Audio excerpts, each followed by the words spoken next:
Or Yeah, but I can't see my notes. I don't think you're gonna be, do you have them on your iPad? Oh, You- okay. Yeah, pop up your iPad.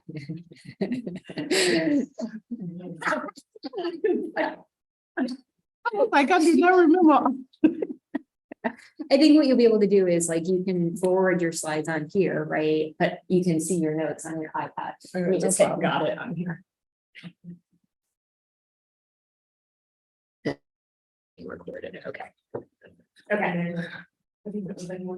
All right. But he told me to start, so Emma, can you hear me out there? Yes, I can hear you. Oh my God, it sounds like you're right in the room. It's like, it's very good quality. That's my way of saying it's good quality.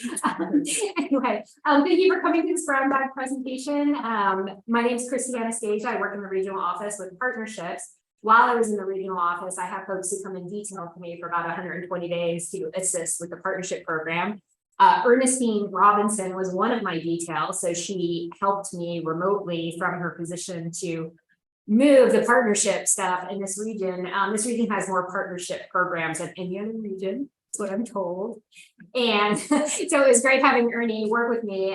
In the process of Earnie working with me, I discovered that she was also working on her PhD and her doctorate on Black women in leadership positions in the Park Service. And so I invited Earnie to come to Acadia. Acadia is her first national park outside of her park that she's based at, which is Gateway National Recreation Area.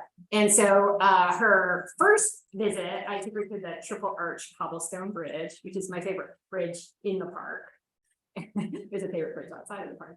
And so we went over there and checked it out a little bit. It was lovely to see the stream and everything like that. So with that, I'm going to turn it over to Ernestine, who goes by Earnie. And Earnie, you can introduce yourself a little bit more. If you decide you want me to click your slides forward, or you need Oh, yeah. you want me to do that? I can do that. Yeah. for you. That's all I can. I can be your clicker. Yes. Thank you very much.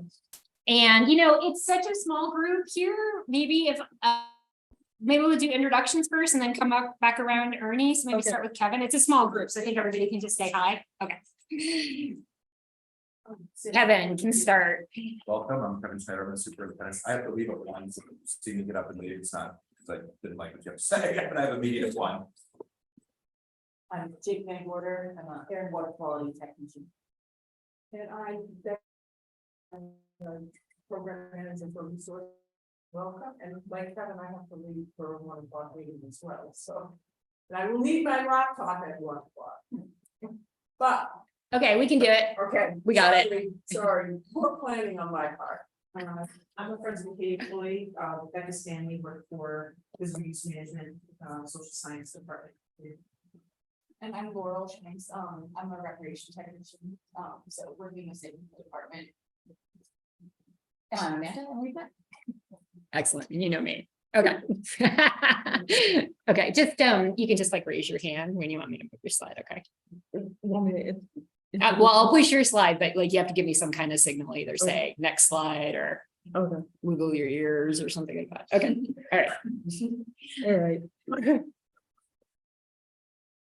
All right. First of all, thank you all for inviting me to do this brown bag lunch. My name is Earnie Robinson, and this isn't related to work, but I'm going to introduce myself because I do work for the National Park Service. But I am a park ranger interpreter.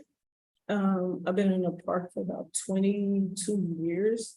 I first started out as a recreation specialist, and for the last 3 years, I've been in interpretation. So I've been learning a lot about interpreting the resources as well. I'm going to go ahead and get started since everybody has to leave. All right, the first slide. Again, my name is Earnie Robinson, and I'm a doctoral student pursuing my doctorate degree in leadership. Who I am, next slide. Who I am. I am a passionate, hardworking, and determined individual with a deep love for life adventures, laughter, and inspiring others. I enjoy learning something new and thriving outside my comfort zone for personal growth and embracing the unfamiliar. I have a deep love for sports like basketball, volleyball, or football, as it keeps me active and energized. My strong bond with my family supports me as I create cherished memories and prioritize quality time with them. I enjoy moments spent with friends, fostering connections and shared experiences. I also enjoy traveling to create exciting and unforgettable memories while exploring new places and cultures, enriching my experience. Above all, my strong connection with God brings me strength, purpose, and a sense of grounding. Now you may be saying, Ernie, why did you want to get a degree? Going to graduate school is very, very time consuming and it's a lot of work. However, I chose to obtain my doctoral degree in leadership for professional growth and education to open the doors for me to reach my career goals, advance my knowledge and skills to become an expert, provide effective solutions, and help adapt to unexpected changes. So today I will be sharing with you my presentation for oral defense to defend my topic. And it's going to be a board like this, so I'm glad this is so I can like prepare. This is a rough draft because it hasn't been approved, so I couldn't share the school and so forth. And there may be changes that needed, so this is just a draft. So my topic today is a qualitative case study, exploration of the leadership journeys of Black women in the National Park Service. Do you want me to go to the next slide? Next slide. Next one. Next slide. Okay, there's the title. Okay. And then So- the next one. That's the next one, the introduction. So I have prepared these slides, but I'm not going to read them verbatim. I'm just going to summarize them. But as I'm summarizing, you can see the points that I want you to understand. If you have any questions, feel free to ask me. Leadership roles in decision-making organizations are still largely dominated by males. Women of color in leadership positions is specifically limited given the intersectionality of race and gender. Black women have been ignored for leadership positions because of both gender and racial identity. They have also encountered discriminatory obstacles within organizations that make it more problematic for them to achieve leadership positions than other ethnic groups. As Black women attempt to advance into leadership positions, they encounter obstacles such as being isolated, held to higher standards, and subjected to discriminatory behavior, which denies them the opportunity to advance to higher level leadership positions. There were a few studies that have been explored the journeys of Black women leaders, particularly in the federal government organizations. Therefore, understanding obstacles Black women leaders encounter on their path to achieving leadership positions and how they manage their journey should provide aspiring Black women leaders critical knowledge of how to manage common obstacles that play a role in their underrepresentation in leadership positions. Next slide. So I will read out this problem so you can get a clear understanding of the problem that I saw. And this stemmed from when I first started at the Park Service. I had no knowledge of what it was, but when I came, it was just different for me because I didn't have an understanding of. So the problem to be addressed in this study is that Black women experience challenges being promoted from an employee into a leadership position, resulting in Black women being underrepresented in leadership positions, specifically within the National Park Service. So the purpose of it is to explore Black women journeys and experiences that they did as they were coming through the National Park Service. Black women experience discriminatory obstacles within the organization that makes it more problematic to them to achieve leadership positions than other groups. They encounter hindrances such as being isolated. Oh, that's the same one. So the problem is when I first came, I didn't see any Black people, so it was just very different. There's nothing discriminatory about it or not, but my question was, why wasn't there any Black women in leadership? When we would go to meetings, all I would see was Caucasian. I didn't even see Asian, but I was curious and I wanted to know. So in my job as a recreation specialist, as I like learning, I wasn't given the opportunity to train. And I was told that in order for me to move up, I have to have education, which I had my bachelor's and I had my master's, but that wasn't good enough. So I decided to pursue the doctorate because I wanted to, like you, like move up and become something higher than, and not to mention living in New York, you can't just live off of GS5, GS7 salary. So that's what drove me to this problem. Next slide. In order for me to pass my oral defense, I have to answer these 3 research questions, and that was the goal. I chose the New York Harbor Parks area, which consisted of Manhattan Site, Statue of Liberty, and Gateway. So I started there. If they didn't want to participate, I did what we call purpose sampling, where I can send you the flyer and then you can pass the flyer on to somebody else in all the rest of the parks, and then they can, and so what I did was interview them. And once I interviewed, had I known, I had to transcribe. Transcribing takes a lot of work. Had I known that, I would have like hired a professional. It's a lot of work to get all the statements and make sure. And then once I did that, I sent it to each individual for them to make sure that I was correct on what they were saying. So it was a great learning experience, but if I was to do it again, I wouldn't do it myself. So the conceptual framework is a combination of Black feminist theory. Do you want me to go forward? Yes, please, I'm sorry.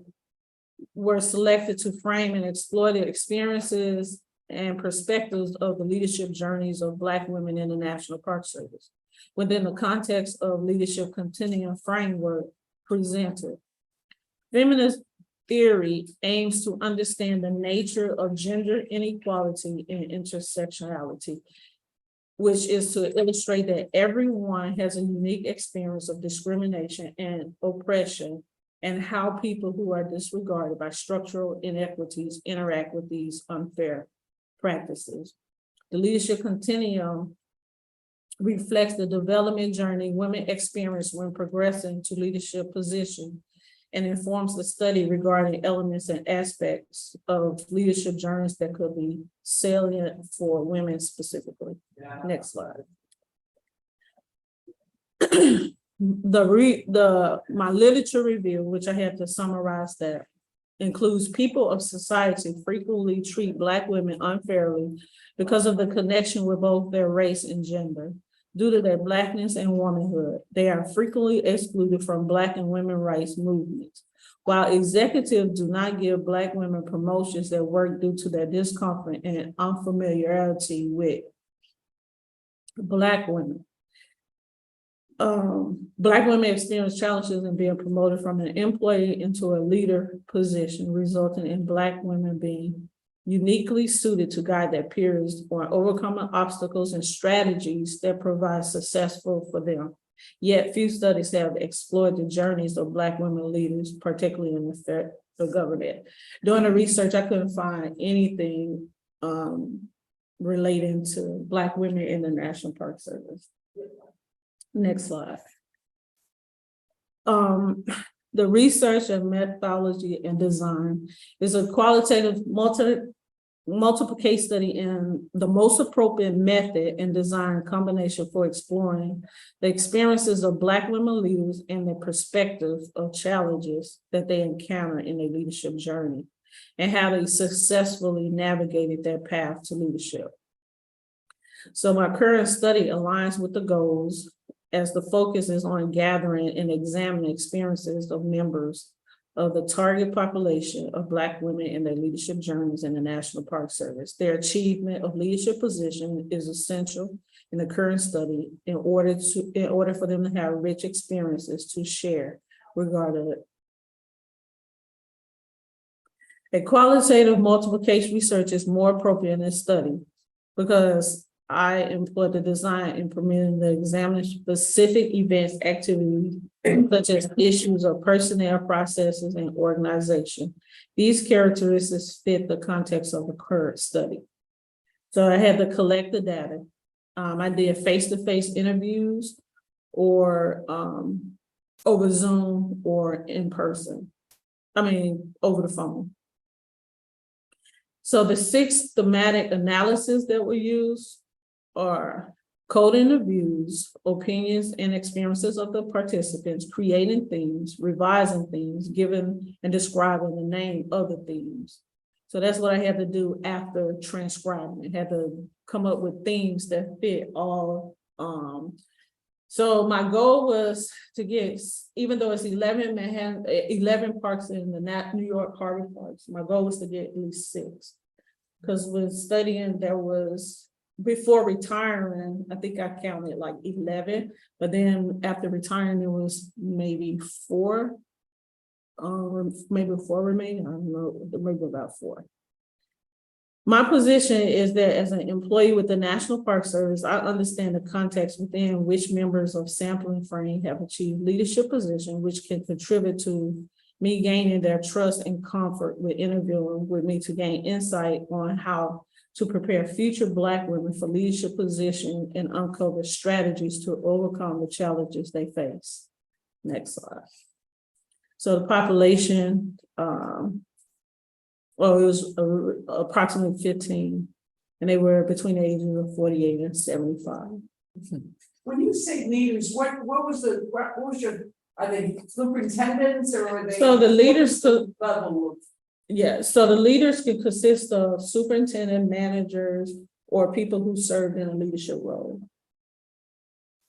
But not necessarily like a first line supervisor. Yeah. You're looking at for somebody who's supervising supervisor, is that right? Yes, People who get to make decisions. decision makers, yes, ma'am. Okay, so that was the first. So my interview protocol consisted of 10 interview questions, which if I had to do that all over again, I wouldn't have so many. I would just probably like have 4 or 5. So once I did that, I explained to you earlier that I had to review it, go back through it, send it to them, and they had to approve it, and then I could move forward. But before, I forgot to mention, I had to go through IRB process, which is the Institutional Review Board. They have to approve everything before I can move forward. Without their approval, I couldn't. And then you have to stand still until you get all the requirements they requested. All right, next slide. Next is question on the previous slide. You had 11 park units within the New York area. You said there's approximately 15 Black women in those 11 sites. 6 of those are in leadership positions. So within those 11 park sites that you surveyed, there's a total of 15 Black permanent employees. Is that? That was, yeah, that was interpretation? them, but they retired. By the time I got to do approval and so forth, they all retired. But yes, it was, what I counted, it was a total of 15 Black women. They weren't all in leadership positions. Right. It was just a total of Black women. Wow. Yes. That's that few, and those are big parks like Gateway, and those are with a lot of employees. Gateway doesn't have any but 2 women. Wow. And one is in the leadership and myself, and I'm not in the leadership.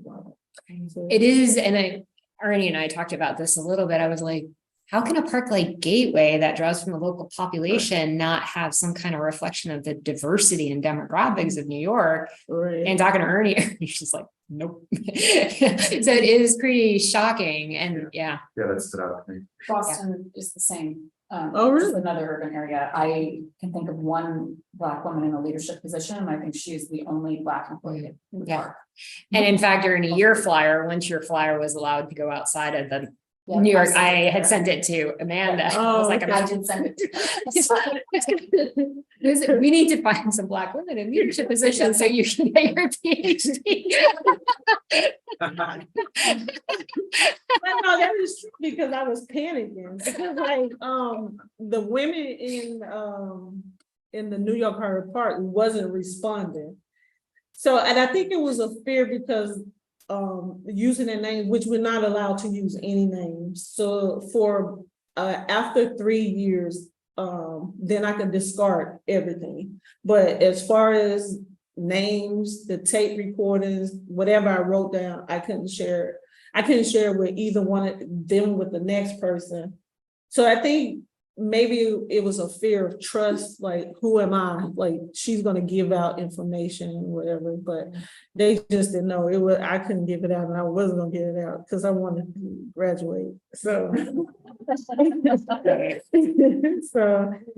yeah, so I think that's what it was. Okay, so the data analysis. So the next slide. Yeah, you can skip that one because I sold it. Wait, where should I be? What's the On title? number 15, the limitations. Oh, okay, there we go. Yeah, so the limitation of what I recognize is that I shouldn't have limited just to New York Harbor Park. However, it was kind of like hard because the Gateway, they couldn't figure out if it was a scientific research or if it was I'm rolling. I don't know eyes. what kind of research it could have been, but I had a very hard time on in fact, I haven't heard anything yet if it was approved or not. I was just told when I checked that it's next in the queue. So yeah, so that was the limitation is that's what I probably shouldn't have did. Probably shouldn't have just stuck it to a Gateway. And then I shouldn't have just stuck it to Black women, maybe overall. But the story behind that, and I'll make it short, is that I did have it in the beginning. This is like my second time attempt. I did have it in the beginning for overall men and women for their journey. But at the time it got stopped and I had to write a letter to rescind it. So I figured since I had to rescind it, just go with just Black people, hoping that they would be more cooperative. But that didn't work out. So. Can I interject a little? Sure. Just because Becky will appreciate this, Kevin. It's like she was doing this off the clock. She was trying to get this research done. Her request for research was put in a theoretical park bazillion years ago. It's still in the queue. She got a response back that said social science is not science. We don't approve these in the park. Yeah. That's awesome. And then the IRB, right, wanted a research permit to give her the IRB, but she couldn't get her research permit. So she was in a, right. So bless Emma's heart, Acadia National Park gave Earnie her first permit to conduct research. That's hysterical. Because we have so many participants she could interview here. So many Black women leaders. And then she was able to use that to get her IRB to then conduct her research. So A+ for Acadia for helping. And that's really concerning. I can't imagine that there's no more social science research on first at the parks in New York. I don't understand where that's coming.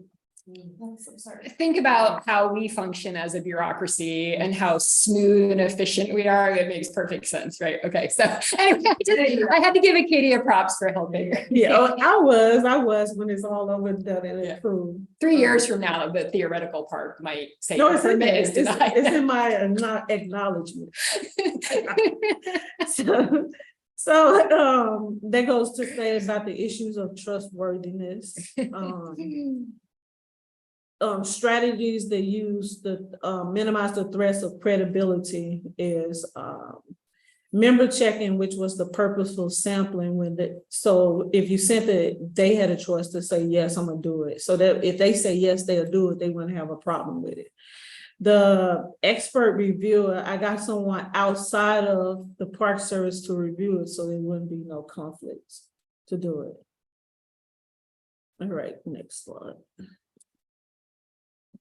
That's the credibility, next slide.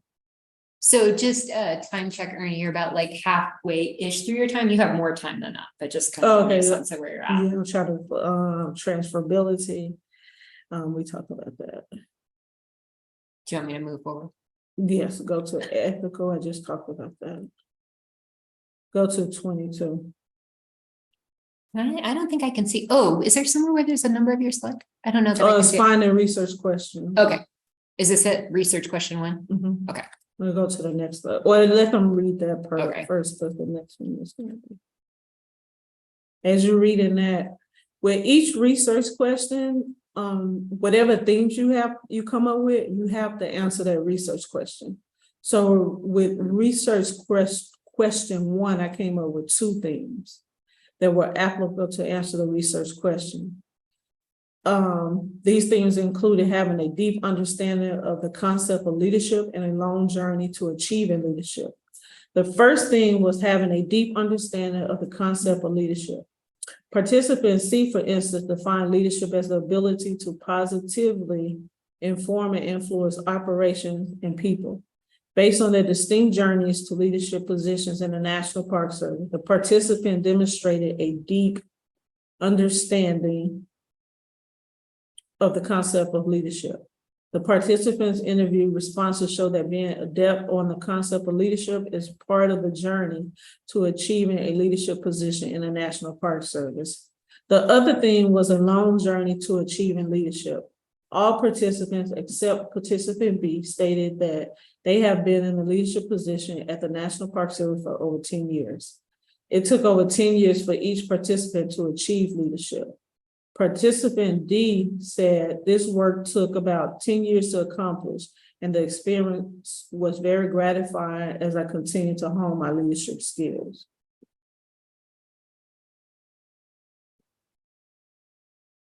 So this one statement, I was talking it over, Kristen resonated with her, and it's very sound that I wanted to share. I don't know if you can see it, the next slide. Oh, Is this the? yeah. This is great. She's the participant E stated, I've been in a leadership position all my life. Now I've been with the National Park Service for 40 years, 42 years to be exact. And even starting off as a part A, I had to take responsibility for myself because number one, I was Black and a female entering a white male conservative environment. I was in a biased community and I was working with people that didn't look like me. So I had to take on a leadership role even then to own myself, to be assertive and to stand in my conviction, knowing what I was up against. So that was a very strong statement that she made, because a lot of people, when they get in a position, they don't just like, I guess she felt like she was thrown in it. And at that point, she saw in her environment that, oh, well, I better get on my P's and Q's. So it was great speaking to her about that, how you need to be more assertive in a leadership role. Next one. Research question 2 had 3 themes. One that described the leadership style, the essential leadership skills, and the importance of having a mentor. So the leadership style that each one of them shared was mainly assertive or transformational leadership. And the essential skills was to be strong, confident, have humility and empathy. And then every last one of them just said that you should have a mentor. It doesn't matter if you're Black or you're white or whatever your color is, everyone should have one. Next slide. And didn't you say, I thought you said, correct me if I'm wrong, but every single person you interviewed hit on that theme of like the importance of having a mentor? Mentor, yes. All of them, every last one of them said it. It didn't matter. They wasn't just saying because you're Black, but everyone in the Park Service, they suggest everyone having a mentor. Research question 3 there were 6 themes. 5 of them were relevant to answering the question and one of them wasn't. They included challenges Black women leaders in the National Park Service face while in leadership position, lack of diversity in leadership in the National Park Service, overcoming leadership challenges, building confidence and resiliency in leadership, importance of having a Black woman in leadership, and advice to aspiring women leaders. All right, next slide.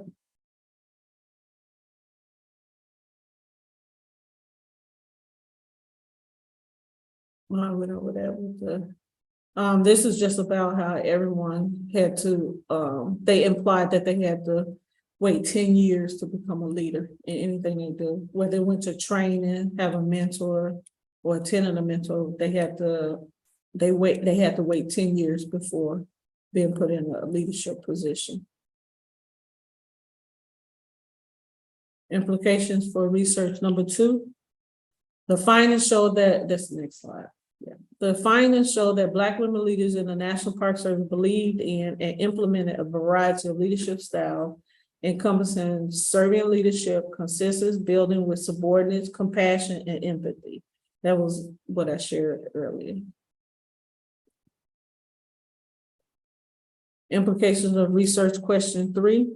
This study disclosed that the challenges that the Black women leaders experienced at the National Park Service included being ignored or taken seriously, underrepresented of the female gender and minority racial ethnic groups, a lack of diversity in leadership, bad perception, stereotypes of angry Black woman or unintelligent Black woman, and unwarranted fear. These findings address the research problem because they uncover the specific challenges that Black women experience being promoted from an employee into a leadership position.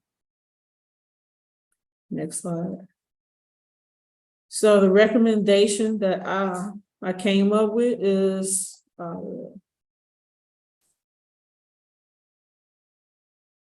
the study shows that the assessed Black women leaders receive some mentorship in their journey to leadership positions in the National Park Service.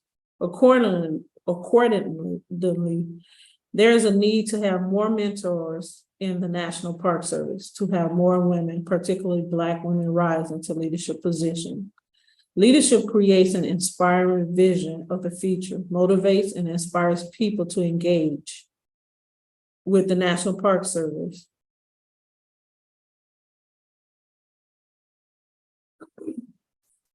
Engage with an established vision, manages delivery of the vision, and coaches and builds a team so that it is more effective of achieving the vision. The National Park Service can apply these reasons to justify that including more Black women in their leadership teams. They also can use these findings to initiate programs for opportunities to lead early in their profession. These young women do not have to wait over 10 years to clinch leadership like the current Black women leaders in the organization. The assessed Black women leaders in the National Park Service implemented strategies such as dedicating more time and energy to their competency, standing for the right, and being courageous to overcome the aforementioned challenges and retain their leadership positions. Aspiring Black women leaders at the National Park Service should employ comparable strategies while confronted with challenges. Next slide. For future research, I recommend the limitations of this study, which I discussed earlier, included the time-consuming nature of the qualitative study, challenges in analyzing data, difficulty in gaining access for participant observation, and limited access to Black women leaders within the national parks. By applying a qualitative multi-case study design, this study necessitated more effort, time, and resources from the researcher, and also from the correspondents and stakeholders involved to facilitate the generalization of findings to the wider population of Black women leaders across the United States. Future researchers should replicate the study a qualitative phenomenological research design. Using a qualitative phenomenological research design can facilitate the collection of data from a more representative sample and hence support the generalization of the findings to the broader population of Black women in leadership positions across the United States. Future research can further develop a quantitative scale for measuring the perspective of leadership journeys of Black women who have professionally advanced to leadership positions within different organizations to disclose strategies and practices that involve successful for them in overcoming any challenges that they face. To conclude, next slide. This qualitative multiple case study addressed the problem that Black women experience challenges being promoted from an employee into a leadership position, resulting in Black women being underrepresented in leadership positions, specifically with the National Park Service. The purpose of the study was to examine the experiences and perspectives of leadership journeys of Black women who have professionally advanced to leadership positions within the National Park Service to reveal strategies and practices that prove successful for them in overcoming the challenges they face. Black women leaders have a well-built confidence and resiliency in their leadership position through strategies such as keeping a sense of humor, taking responsibilities for mistakes and not blaming others, seeking mentors, reading about leadership and development, and not being intimidated, and partnering with local communities. Thank you, and this concludes the presentation. Are there any questions?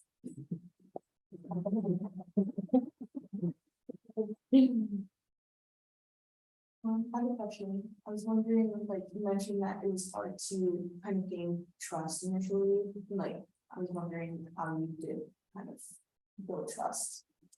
One prayer, and then once with I consider my personality like it's a zesty, vibrant personality. Once I get it, like I'm a quiet individual, but I'm passionate about what it is I do. But once I speak to you, I listen to you first and see which angle I have to come in to try to get you to feel trusted. And if there's a little distrust, then I can go at a different angle and revise what I did to gain it. So most of the women that I spoke to, they were skeptical in the beginning. And once I explained it in thorough about what the research was about, they understood it. It's not to bash anyone. It's just for the next generation coming up. Because what people don't realize, they're not gonna always be in this position. So what I find in the Park Service is when someone leaves, the next person don't know what he or she does. So if you can develop a mentor program or help the next generation to become leaders, and you share with them your path and what they need to do or what they don't need to do, I think you can become a very successful, diverse, and inclusive organization. Yeah. Did you hear anything, or even from your own perspective, in terms of including how, you know, at the very beginning, how do we recognize and support and include more diversity in the Park Service? Did I hear of anything? For many of these women who got in and stuck and now are leaders, or you know, or even your own experience? I would start a mentoring program. And there's nothing against Caucasians or anything like that. But I think they need to bring in some Black leaders to teach. It's not that one is better than the other, but you receive things differently. For instance, I'll use an example. If you're dealing with a visitor, and I'll use a picnic area. Do you have a picnic area? Okay. If you're dealing with a picnic area and the visitor is African-American, Black, and the rule is not to bring glass in the park, but this visitor is very adamant, becomes very aggressive. when the Caucasian goes over to talk to them, they're gonna give you more problems to handle it versus the African American. The African American could come at them at a way that is understandable. Not saying that they were right, but he or she knows how to address it in their terms. Whereas they would look at you like, who are you? And vice versa. We have Caucasian men that don't like to listen to African American women. So it's like a catch-22, because no one is above no one in my eyes, because we all here to do a job. But at the same time, it's a matter of being able to interpret what's going on, because you do have some Caucasian and African who can diffuse a situation, but then because of what's going on now in the world, you have to become diverse. And it should be, even though I said African American women, it should be a diverse panel, because I can learn from you, learn from you, and the men as well, and not have a problem with it. But then you have some that it's a mindset. That's what I say. It's a mind. It's a transform your mind. If you don't have that mind that you're willing to be open and learn, then I think that's what creates the problem. There was, you can say more to it, but there was that piece in your data about having to like leave and come back, sort of play Donkey Kong, like leave the parks. Yeah, you can speak to that. So one of the women that I interviewed, and she responded that she found that that when the park does hire Black women, that because it's so discriminatory, they leave. But when they leave, they stay for they go for maybe 1 or 2 years or maybe more. Then they come back, then they're promoted. And I was like, wow, you have to leave. And then some said they didn't, but that was her she was like, she's seen Black Asians have to leave because they was under so much pressure that they don't know if they got more training on the outside from the private sector. She didn't know, but they left, come back, and promoted to a leadership position. When talking to these successful Black women, I assume your interviews were in person, so you probably got a little bit of rapport. I'm curious, through your research, what did you learn about your own leadership style?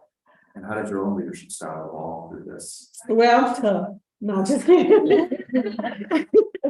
What I learned is that you deal with a lot of personalities, and you have to adjust to each personality. That you can't treat one person versus your personality. It's totally different. I learned that you have to have more training and understand leadership, and be able to express not being friends. You can develop friends on the job, but then sometimes a friend be afraid to tell a friend what to do. And that was one of the ways they were saying how you have to stand in your own conviction, know who you are, and trust that you're going to lead in the right direction.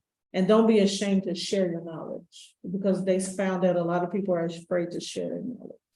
So me personally, I think I'm a servant and transformational leader, that I love helping other people learn, because when I'm away, I would like for my operations to work. I'm not the type of person you gotta call me every 5 minutes to figure out. I trust your decision, and then if it's not correct, when I get back, we'll work it out. That's just how I think it.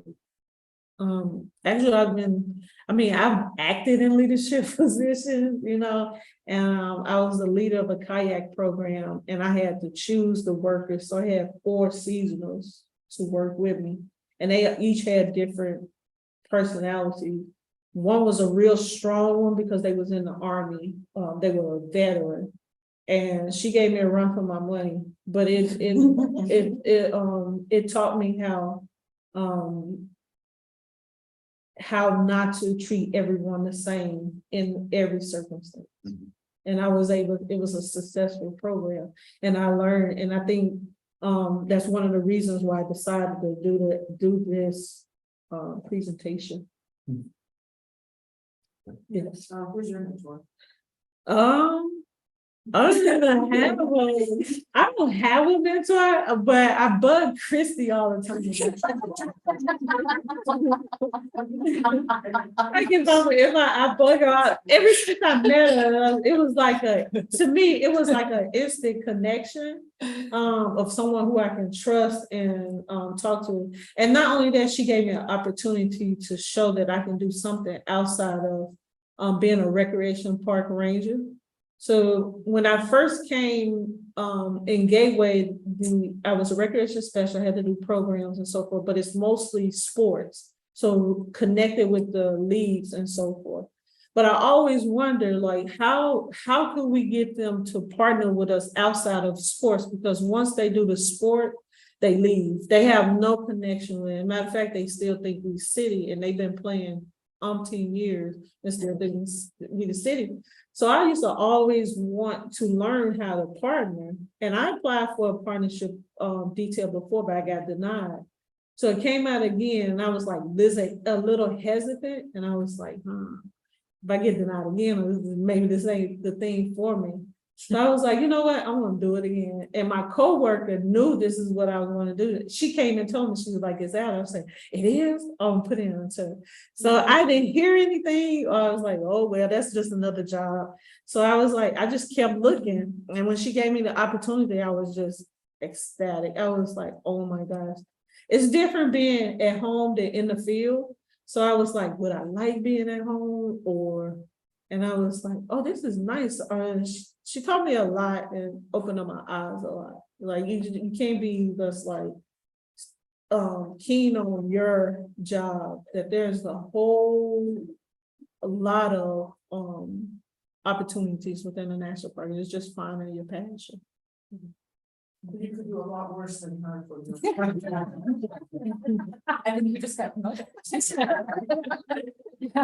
Congratulations. Thank you. Have you written your dissertation? Yeah, this is it. I'm actually finished waiting for it to get approved. And then the oral defense, like I say, this hasn't, my chapter 4 and 5 is being reviewed now.